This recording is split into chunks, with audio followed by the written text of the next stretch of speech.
আসসালামু আলাইকুম। আজকে আপনাদের সাথে শেয়ার করব কাসকি মাছের সহজ এবং সুস্বাদু রেসিপি।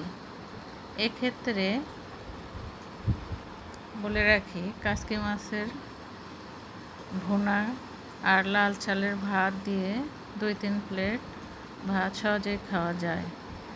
এজন্য প্রথমে আমরা কাসকি মাছ ধুয়ে পরিষ্কার করে নেব। এর সঙ্গে নেব 1 চামচ শুকনো মরিচের গুঁড়া, আদা রসুন জিরা পেস্ট, লবণ পরিমাণ মতো, একটু কাঁচামরিচ পেস্ট, হলুদ গুঁড়া এবং 2টা রসুনের কোয়া।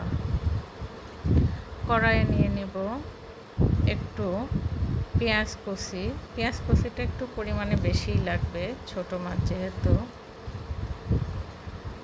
আর মাছগুলো দেখুন কত সুন্দরভাবে পরিষ্কার করে নেওয়া, ঝকঝকে, মনে হয় কাঁচাই খেয়ে ফেলি, সুন্দর। এখন চলে যাই চুলায়। চুলা ধরিয়ে দিব, তাপমাত্রা একটু বেশি থাকবে। পেঁয়াজগুলো নাড়াচাড়া করে এর পানি শুকিয়ে নিব।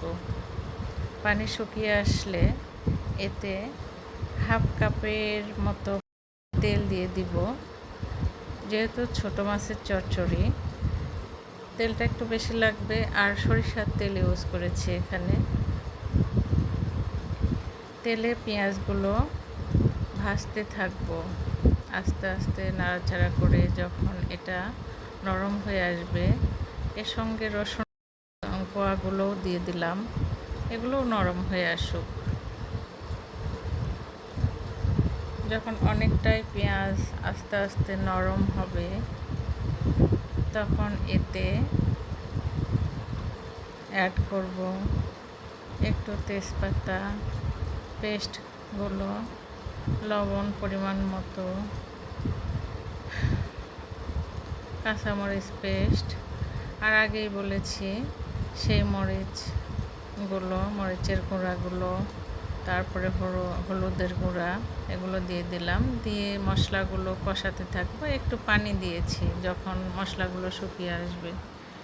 পানি দিয়ে পেঁয়াজগুলো ভাজতে থাকবো, মশলাগুলো কষাতে থাকবো। যখন পানির পরিমাণ কমে আসবে, তখন এতে মাছগুলো দিয়ে দেব। মাছগুলো দেওয়ার পরে আস্তে আস্তে ছন্নি দিয়ে মাছগুলো উল্টে দেব। জোরে নাড়ানো যাবে না, যেহেতু ছোট মাছ কিন্তু বাচ্চাদের চোখের জন্য খুব উপকারী। এটা প্রচুর ভিটামিন ই সমৃদ্ধ। এখনকার বাচ্চারা তো কাঁটাযুক্ত মাছ খেতেই চায় না, তাই আমাদের ছোটোবেলা থেকেই বাচ্চাদেরকে ছোট মাছ খাওয়ানোর অভ্যাস করাতে হবে। আলতো হাতে মাছগুলো নেড়ে চেড়ে দেবো। দেখুন, খুব আলতোভাবে। জোরে নাড়াচাড়া করলে মাছগুলো ভেঙে যাবে, গলে যেতে পারে। এখন এটাকে ঢেকে দেব। তার আগে কিছু পেঁয়াজ আমার ছিল, সেগুলো উপরে দিয়ে দিলাম, ছড়িয়ে দিলাম।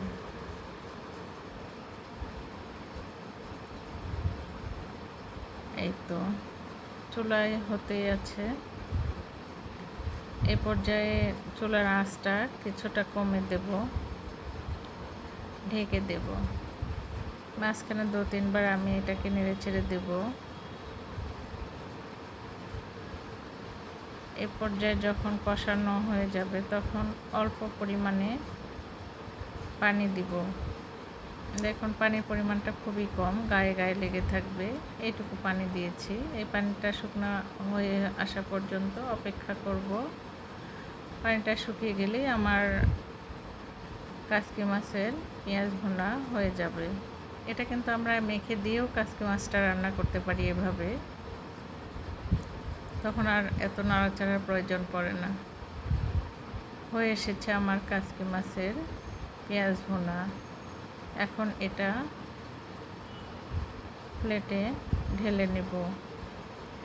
এবং পরিবেশনের জন্য সার্ভ করব। আপনারা এটা ট্রাই করে দেখবেন, অনেক সুস্বাদু হয় এবং শুধু এটা দিয়েই একটু ঝরঝরে ভাত খেতে খুব ভালো লাগে। আমার তো খুব পছন্দ।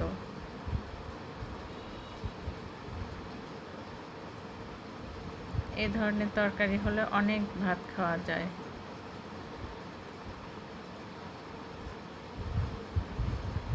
আপনারা বাসায় এই কাসকি মাছের চচ্চড়িটা বা পেঁয়াজ ভুনাটা ট্রাই করতে পারেন। Thank you.